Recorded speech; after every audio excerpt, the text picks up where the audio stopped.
मिसाल आपके जाने पाऊंगा, चूंकि अभी गुफ्तगू हो रही थी पहले, तो आपने बताया कि कार्बन को इस्तेमाल किया जा रहा है, कुछ इस तरह से प्लानिंग की गई है कि उसको कूड़ा जो कचरा होता है उसको इस्तेमाल करके पोल्यूशन कम की जा रही है। तो आपका एक ये भी मंसूबा है कि उसके जरिए आप ये जो सोलर सिटी है वो बना रहे हैं, ये क्या है और किस तरह से इसको इम्प्लीमेंट करेंगे?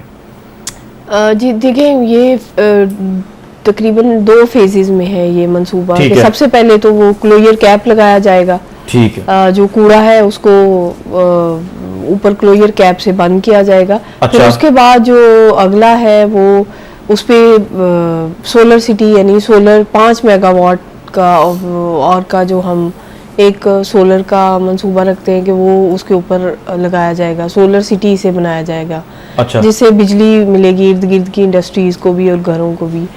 और इसका प्रोसीजर जो है, ये इसका आगाज कब से हो रहा है, इस पे क्या वर्किंग, इस पर करंट सिचुएशन क्या है? इसमें करंट सिचुएशन है क्लोजर कैप तकरीबन उसका काम काफी हद तक सिविल वर्क्स जो है वो कंप्लीट हो चुके हैं। अब अगला जो इसका मेन जो टेक्निकल पार्ट है कार्बन क्रेडिट्स के लिए, वो गैस रिकवरी है और लीचेज सिस्टम, जो कि उसमें गारा या कीचड़ पैदा हो रहा है उसको खत्म करना और साथ में गैस को रिकवर करना और कलेक्ट करके एक पॉइंट पे लाके उसको फ्लेयर करना। ये वो मेथोडोलॉजी है जिसके तहत हम कार्बन क्रेडिट हासिल कर सकेंगे इंटरनेशनल रजिस्ट्री में।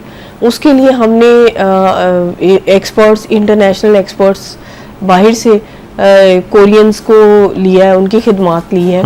और उनकी गाइडेंस में हम। और कितने साल का मंसूबा है ये तकरीबन ये जो सिविल वर्क्स क्लोजर कैप है ये तो खत्म हो जाएगा, ये जून तक इंशाल्लाह इसको कंप्लीट कर लिया जाएगा। और इसके साथ साथ हम गैस वेल्स लगा के वो सारा गैस कलेक्शन सिस्टम और फ्लेयर वाला जो सिस्टम है ये जून तक कंप्लीट होगा। फिर उसके बाद जो नेक्स्ट सोलर वाला है वो दिसंबर तक सोलर टोटल कितने मंसूबा कितने साल का है? ये तकरीबन 1 साल का, जिसे कहते हैं मजीद 1 साल का। 1 साल तक यानी ये जो तमाम तर प्लानिंग है इम्प्लीमेंट हो जाएंगे और इससे हम फायदा हासिल कर सकेंगे इंशाल्लाह बहुत हद तक हम। और एस्टिमेट क्या है इसकी, जैसे हम कहते हैं ना कि एक एस्टिमेटेड रीच होती है, कितने लोगों तक आप समझते हैं कि इसका फायदा पहुंचेगा, या ये अपना लाहौर के गिरदोनवा तक महदूद है?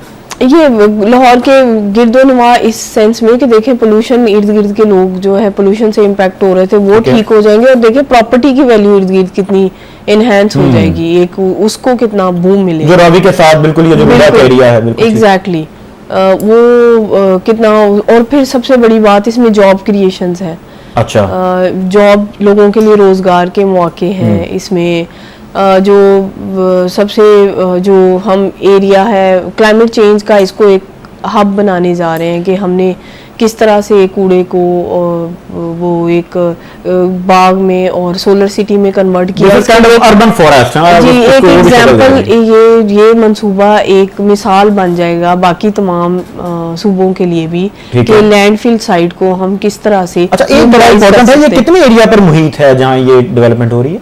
ये 43 एकड़ 43 एकड़ है। 43 एकड़ पे, यानी उसको आपने डेडिकेट कर दिया है इस मंसूबे के लिए? जी बिल्कुल, ये 43 एकड़ पे LWMC इस कूड़े को सारे लाहौर से डंप करता रहा है 2016 तक। ठीक है। और फिर ये साइट बंद कर दी गई 2016 से ऑनवर्ड। फिर लखों डेर में कूड़ा जो है वो फेंका गया। अब क्योंकि ये इसको एज ए सैंपल हमने स्टार्ट करना था, इसको लिया हमने एक सैंपल प्रोजेक्ट के तौर पे, पायलट या जिसे कहते हैं स्टार्ट प्रोजेक्ट। और इसको एक मिसाल बनाते हुए हमने सोचा कि लैंडफिल साइट को डेवलप किया जाए, जो कि पाकिस्तान की पूरे पाकिस्तान में पहली मिसाल है। इसके लिए हमने LOI में अब आपको बताऊं कि पाकिस्तान में पहला letter of intent ministry of climate change की तरफ से महमूद बूटी को जारी कर दिया गया है। अच्छा। तो जी, पाकिस्तान की हिस्ट्री में पहला लेटर ऑफ इंटेंट है LOI महमूद बूटी को। जी, महमूद बूटी को LOI जारी कर दी गई। इसका क्या असरात क्या होंगे, क्या इसके फवायद हैं?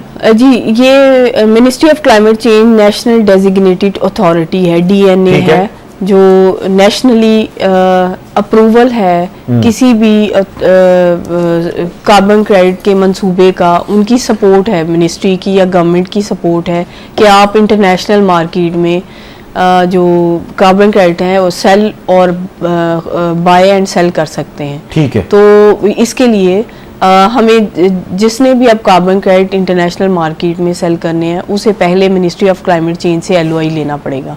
बिल्कुल ठीक है, बिल्कुल, यानी